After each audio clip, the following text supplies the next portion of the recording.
അതെ, ഈ മാസം ഏതാ? ഈ മാസോ ഓർമ്മയില്ല. ഒക്ടോബർ.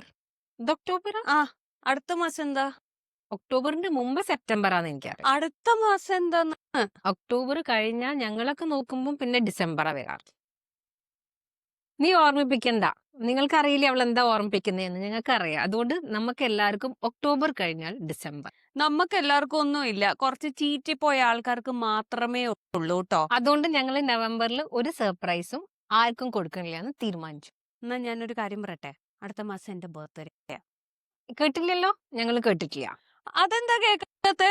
കേൾക്കാത്തത് ഞാൻ കുറെ ബർത്ത്ഡേസ് റിലേറ്റഡ് റീൽസ് ഒക്കെ അയക്കുന്നുണ്ടല്ലോ. ഇതന്നെ എന്തൊക്കെ കാര്യം. ഗിഫ്റ്റ് കൊടുക്കണം, എന്തൊക്കെ ചെയ്യണം എന്നൊക്കെ പറഞ്ഞു. ഇതന്നെ കാര്യം. ഞാൻ തുടക്കം മുതൽ നന്നായിട്ട് പറഞ്ഞു തരാം. കഴിഞ്ഞ വർഷം ഒക്ടോബർ സ്റ്റാർട്ടിങ് തൊട്ടിട്ട് ഞങ്ങളുടെ ഫ്രണ്ട്സ് ഗ്രൂപ്പിൽ ഓരോ reels birthday gift, what should you do for your friend on her birthday പറഞ്ഞിട്ട് ഇങ്ങനെ വന്നു. ഞങ്ങൾ മൈൻഡ് ചെയ്യാതെ ഇരുന്നു. ശരി പോട്ടെ, ഇത്രയും ആഗ്രഹം പറഞ്ഞതല്ലേ വിചാരിച്ച് ഞങ്ങൾ പുറത്തു പോയി കുറച്ച് സാധനങ്ങളൊക്കെ വാങ്ങി എല്ലാം സെറ്റ് ചെയ്ത് ആ ദിവസം ഞങ്ങളൊരു ടൂ വീലറിൽ കയറി. ടൂ വീലറിൽ അത് ഹൈഡ് ചെയ്ത് ഗിഫ്റ്റ് ഒരാളുടെ വീട്ടിലെത്തി. ഗിഫ്റ്റ് എവിടെ വെച്ചെന്നും കൂടെ പറ.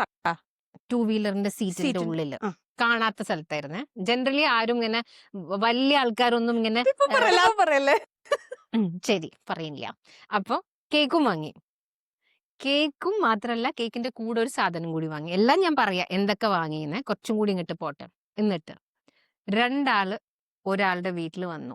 അതെങ്ങനെ വന്നൂന്നും പറ. സ്കൂട്ടർ ദൂരെ വെച്ചിട്ട് പതുക്കെ വന്ന് ഗേറ്റ് ഇങ്ങനെ ഓപ്പൺ ചെയ്ത്, അപ്പം ഞാൻ എന്താ ചെയ്യണേ, ഞാൻ എങ്ങനെയോ അടുക്കളയിൽ നിന്ന ഞാൻ ആ സമയമായപ്പം ഇങ്ങനെ വന്ന് ഫ്രണ്ടിലോട്ട് നോക്കുമ്പോ ഞാൻ പതുക്കെ ഗേറ്റ് ഇങ്ങനെ തുറന്ന് രണ്ടുപേര് ഒരു രസമില്ല. വല്ല രസമുണ്ടോ ഇത് കേൾക്കാൻ? ഒന്നുമില്ല. എന്നാ ശരി പോട്ടെ. ഇങ്ങനെ രണ്ടാൾക്കാർ വന്നു. ഫ്രണ്ട്സ് ആണെന്ന് വിചാരിച്ചിട്ട് നമ്മളൊന്ന് കുറച്ച് ആക്ട് ചെയ്യുക. ഇല്ല. എന്റെ ഗിഫ്റ്റ് എവിടെ? എന്റെ കേക്ക് എവിടെയെന്ന് ഞങ്ങൾ പറഞ്ഞു. ഗിഫ്റ്റും ഇല്ല, ഒന്നുമില്ല പറഞ്ഞു. പക്ഷെ കേക്കിന്റെ പാക്കറ്റ് ഹൈഡ് ചെയ്യാൻ പറ്റാത്ത കാരണം അത് അവള് കണ്ടുപിടിച്ചു. ആ കേക്കിന്റെ പാക്കറ്റ് ഞങ്ങൾ പക്ഷെ അതിലും ബുദ്ധിയുള്ളവരായിരുന്നേ. ഞങ്ങൾ എന്ത് ചെയ്തു വെച്ചാല് കേക്ക് കൊണ്ടുവന്നിട്ടുണ്ടായിരുന്നില്ല. ആ ബോക്സിൽ ഒരു കുഞ്ഞി നമ്മുടെ ആപ്പിൾ ടാർട്ട് കേക്കോ ഒരു കുഞ്ഞു കേക്ക് ഇല്ലേ, അതാണ് വെച്ചത്. എഗ് പഫ്സ് ഒരു ബോക്സിൽ വാങ്ങി. ഇതാണ് കൊണ്ടുകൊടുത്തത്. മൂപ്പൊരാൾക്ക് കേക്ക് കട്ട് ചെയ്യാൻ കൊടുക്കുമ്പോൾ നിങ്ങളൊക്കെ പറയും, നമുക്കൊരാൾ കേക്ക് കട്ട് ചെയ്യാൻ തന്ന നമ്മൾ അതിങ്ങനെ പിടിച്ചിട്ട് ഇങ്ങനെ നോക്കുവോ?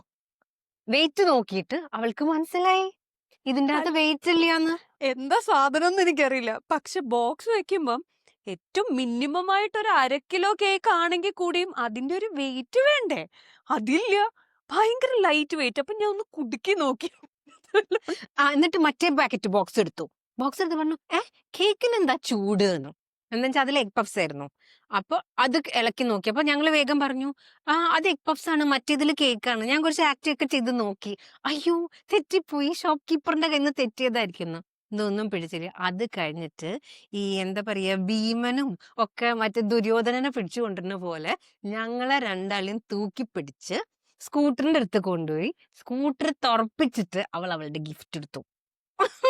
അതുകൊണ്ട് ഞങ്ങൾ എന്ത് തീരുമാനിച്ചു, ഇനി അവളുടെ ബർത്ത്ഡേസ് ഒന്നും നമ്മൾ സെലിബ്രേറ്റ് ചെയ്യുന്നില്ല. അല്ല, ഗിഫ്റ്റും ഇതുപോലെ ഒരു ഖാലി ബോക്സ് വലിയ കാര്യത്തിന് ഗിഫ്റ്റ് റാപ്പ് ചെയ്തിട്ട് അതെന്താ പറയാഞ്ഞേ? പറഞ്ഞു. ഇതിന്റെ കൂടെ എനിക്ക് ഗിഫ്റ്റ് തന്നു 2 ബോക്സ്, വലിയ ബോക്സ്. ആ വലിയ ബോക്സ് കണ്ടപ്പോ ഞാൻ ഓർത്ത് ഇതിനകത്ത് ഇത്രമാത്രം എന്തായിരിക്കും സാധനം എന്ന് പറഞ്ഞ് ഞാൻ അതെടുക്കുമ്പോഴും അതിനും വെയിറ്റ് ഇല്ല. അപ്പൊ ഞാൻ കേക്ക് കുടുക്കി നോക്കിയ പോലെ ഇത് കുടുക്കി നോക്കിയിട്ടും അകത്തൊന്നും ഇല്ല. അപ്പൊ മനസ്സിലായി ഖാലി ബോക്സ് ആണ്. അടുത്ത പ്രാവശ്യം മുതൽ ഞങ്ങള് കല്ലും കുറച്ച് മണ്ണും കുറച്ച് പേപ്പറും ഒക്കെ നിറച്ചിട്ട് അവൾക്ക് കൊണ്ട് കൊടുക്കും. എന്നിട്ട് അത് തുറന്നപ്പോ അതിന്റെ അകത്തും ഒന്നുമില്ല. ഞാൻ പറഞ്ഞു അടുത്ത വെറുതെ തുറക്കണ്ടല്ലോ എന്ന് പറഞ്ഞിട്ടാണ് രണ്ടിനെയും കൂടെ വിളിച്ചിട്ട് ഞാൻ പറഞ്ഞു സീറ്റ് തുറക്കാൻ പറഞ്ഞു. സീറ്റ് തുറന്നപ്പോ അതിന്റെ അകത്ത് ഇരിക്കുന്നു കേക്ക്, ഒറിജിനൽ വലിയ കേക്ക് പ്ലസ് എന്റെ ഗിഫ്റ്റും. അതുകൊണ്ട് ഈ പ്രാവശ്യം ഞങ്ങൾ ഒന്നും കൊടുക്കുന്നില്ല. ഞങ്ങൾക്ക് നവംബറേ ഞങ്ങൾ മറന്നു. അതുകൊണ്ട് നമുക്ക് എല്ലാവർക്കും, നിങ്ങൾക്കും ഞങ്ങളോട് നല്ല സ്നേഹമല്ലേ, എന്നോടും എന്റെ സിന്ധുവിനോടും. അങ്ങനെ നിർത്താൻ വരട്ടെ. അത് കഴിഞ്ഞു കഴിഞ്ഞപ്പം എന്റെ ബ്രോ വേറെ ഒരു ഗിഫ്റ്റും കൊണ്ട് ഇന്നത്തത് ഫുള്ള് അവളുടെ സൈഡില. എനിക്ക് ഒന്നുമില്ല പറയാന്. ഗോപുവിന്റെ ഹസ്ബൻഡ് പുള്ളിക്കാരൻ ഭയങ്കര 6 അടിക്ക് മുകളിലുണ്ട് ഹൈറ്റ്. എന്നിട്ട് കുനിഞ്ഞ് കുനിഞ്ഞ് കുറച്ച് കഴിഞ്ഞ് കഴിഞ്ഞപ്പോഴാട്ടോ, ഒരു അരമണിക്കൂർ കഴിഞ്ഞ് കഴിഞ്ഞപ്പോഴാ എത്തിയത്. അപ്പൊ ഞാനിവിടെ കഴിച്ചുകൊണ്ടിരുന്നപ്പം ഈ ബ്ലൈൻഡിന്റെ ഇടയിൽ കൂടെ ആരോ വെളിയിൽ കൂടെ പോകുന്ന കണ്ടു. അപ്പൊ ഞാൻ ഓർത്തു വല്ല ഡെലിവറിക്ക് ആള് വന്നായിരിക്കും എന്ന് ഓർത്തു. കുറച്ച് കഴിഞ്ഞിട്ട് കോളിംഗ് ബെൽ അടിക്കണില്ല. ഞാൻ വന്ന് തുറക്കുമ്പം ഈ 6 അടിക്ക് മുകളിൽ ഹൈറ്റ് ഉള്ള ഒരാള് ഷൂവിന്റെ ഒരു വലിയ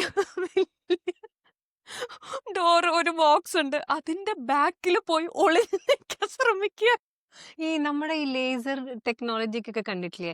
എന്തെങ്കിലും ഒരു മൂവ്മെന്റ് കണ്ട അപ്പൊ അത് ഡിറ്റക്ട് ചെയ്ത് അറ്റാക്ക് ചെയ്യുന്ന അതാണ് ഇവളുടെ മൂഡ്. പ്രത്യേകിച്ച് ബർത്ത്ഡേസ് അടുക്കുമ്പോൾ. ഇപ്പൊ ഞങ്ങളിപ്പോ എന്താ തീരുമാനിച്ചാൽ നമുക്ക് കുറച്ച് ഫ്രീ ആയി റിലാക്സ്ഡ് ആയിട്ട് ഇരിക്കാം. രഞ്ജുവിന്റെ ഹസ്ബൻഡിനോടും കുട്ടികളോടും ഒക്കെ നമ്മൾ പറഞ്ഞു ആകെ കല്ലും മണ്ണുമാണ് അവൾക്ക് ഈ പ്രാവശ്യം ഗിഫ്റ്റ് കൊടുക്കുന്നത്. അപ്പൊ നമുക്ക് നവംബർ അന്ന് രാവിലെ പെറുക്കിയിട്ടാൽ മതിയല്ലോ അവളുടെ ബർത്ത്ഡേ ദിവസം, എന്നിട്ട് അവൾക്ക് കൊണ്ട് കൊടുക്കാന്ന്. എന്താ വേണമെങ്കിലും ചീറ്റി പോയത് തന്നെ. എന്റെ എല്ലാ സാധനങ്ങളും ഓണായിരിക്കും.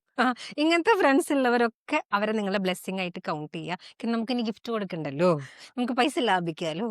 എന്നിട്ട് അടുത്ത ബ്ലെസ്സിങ്ങിൽ അടുത്ത ആഴ്ച ഞങ്ങൾ പറഞ്ഞു തരാം എന്ത് എന്ത്? ഞങ്ങൾ അവളെ പറ്റിച്ചത് എങ്ങനെയാണെന്ന്. അതെ, പറ്റിക്കുകയും ചെയ്തു. ആ ഒരു പ്രാവശ്യത്തെ എക്സ്പീരിയൻസ് കാരണമാണ് എല്ലാ പ്രാവശ്യവും ഞാൻ ഇങ്ങനെ എന്റെ ഐസ് ഒക്കെ ഓപ്പൺ ആക്കി വെക്കുന്നത്. എവിടുന്നാ പറ്റിക്കല് വരുന്നെന്ന് പറയാൻ പറ്റില്ലല്ലോ. ശരി, അപ്പൊ ഈ മന്ത് ബർത്ത്ഡേ സെലിബ്രേറ്റ് ചെയ്യുന്ന എല്ലാവർക്കും happy birthday. Count your blessings and have A nice time. Thanks for watching echoes of her with Renee. Go.